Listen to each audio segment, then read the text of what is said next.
Hi guys, it's Laura from Coffee and Christ. We're a group of Christian women committed to building community, growing our faith, and deepening our spiritual maturity. This week we're reading Crazy Love by Francis Chan, chapter 7, and the title is Your Best Life Later.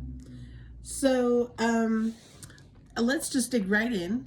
I look at the study guide every week after I read the chapter and view the accompanying videos. And then I pick questions from the study guide or activities from the study guide and go over those with you guys. So I wanted to dive right in by reading Hebrews 11, 7 through 16 and paying attention to what it says about Noah, Abraham, and Sarah. So let's jump right in.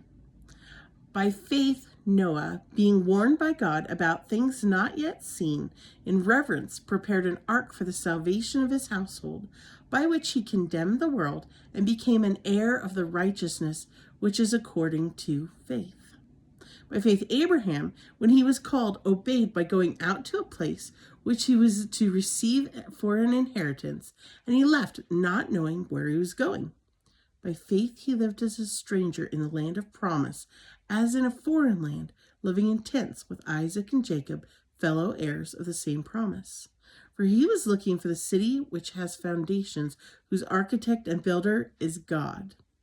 By faith, Sarah herself received the ability to conceive even beyond the proper time of life, since she considered him faithful who had promised. Therefore, even from one man, and one who was as good as dead at that, there were born descendants who were just as the stars of the heaven in number, and as the innumerable grains of sand along the seashore.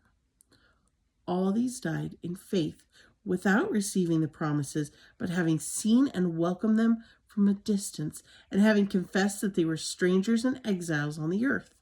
For those who say such things make it clear that they are seeking a country of their own. And indeed, if they had been thinking of that country which they left, they would have had an opportunity to return. But as it is, they desire a better country, that is, a heavenly one. Therefore, God is not ashamed to be called their God, for he has prepared a city for them. So, why were these three, Abraham, Noah, and Sarah, able to accomplish what they did? I'm looking forward to reading your comments. And I know this is an easy one. It's low fruit. It's by faith, right? Our faith guiding our actions, even big actions, right? So one thing in the study guide that stood out to me, it said, do you think God's definition of faith is different than our definition of faith? This is a tough one, and I really want your input. So today, a lot of Christians try to play it safe, right? They put themselves in situations where they say, well, even if God doesn't exist, right, then I'm safe, and it was a fun thing to do. It made my heart feel good, things like that. That really isn't faith. If you're like, well, even if God doesn't exist. No, that's not faith. So if this is what Francis Chan says. He says, if we truly desire to please God, we cannot live that way. We have to do things that cost us during our life on earth, but will be more than worthy in eternity. So ask yourself, do you suffer for Christ? And if you do you rejoice in it? It's not easy, right? But it's worth it. So thinking back to that Bible passage I just read, Hebrews 11, the Hall of Faith, do you consider those people superhuman or super in faith, right? I still read the Bible, but in the past when I would read the Bible, sometimes I would wonder why these heroes of the faith, we would hear so much about their shortcomings, right? Like, oh man, I always want to be portrayed in a positive light, even when I'm not deserving of it. And why would we have to see it so heavily documented, their shortcomings, right? But I think that helps us remember that they really were human. They were flawed. They were erred. And yet, God still wanted them. He still forgave them. And God loved them. Nothing you do, nothing is too much for God to forgive. Nothing you ever do is going to make God go, well, no thanks, right? He doesn't want to be around our sin, but he loves you and he wants you. He wants you to have a relationship with him and to go to heaven. He wants that. Nothing you do will make him stop loving you. And I think that's really a hard concept for a lot of us to grasp. So, thinking about how faith produces actions, I think there are a lot of awesome opportunities for volunteering in the world, right? There's a lot of awesome opportunities. And so this week is Operation Christmas Child Collection Week. I hope you're participating. If not, there are lots of other volunteer opportunities, but whether or not you're volunteering or participating in Operation Christmas Child, ask yourself, what does it mean to pursue Christ, to show your love for God, to God, not humans necessarily, but what does that look like in real life, in practical steps, not just in thinking and saying, I love God, I love Jesus, I'm a Christian, right? What practical steps are you taking? And then Francis Chan takes it one step further and he says, what are you doing right now in your life that requires faith? Ask yourself this. I'd love to hear your answer, right? When I first had the idea, the very first little inkling to start a women's ministry, it was over a year before we started. And it was just this tiny little mustard seed of an idea, right? Just tiny little idea.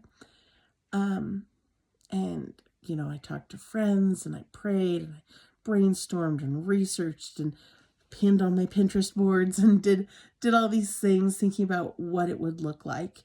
And that was good. And I'm glad I didn't hastily jump in unprepared, right? But it has taken a lot of faith for me to start this group, right? It has. It's not all easy.